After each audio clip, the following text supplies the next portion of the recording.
Nandito tayo ngayon sa Tadano GR750 XL-2. Maingay itong makina, parang fuel knock, pero nung binuksan natin yung valve cover, ito yung bumuhat sa atin mga boss idol. Dito sa kanyang camshaft may tama ito.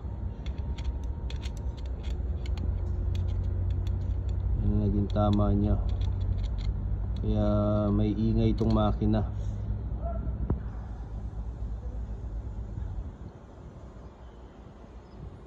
M60 Mitsubishi engine, yan ang nagiging cause niya sa mga boss idol, kaya humihingay.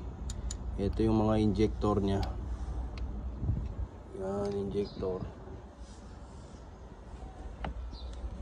Tapos ito yung torque converter, steering pump, PTO solenoid, power take off solenoid.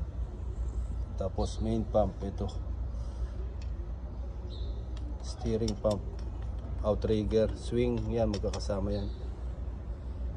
Torque converter, EGR valve.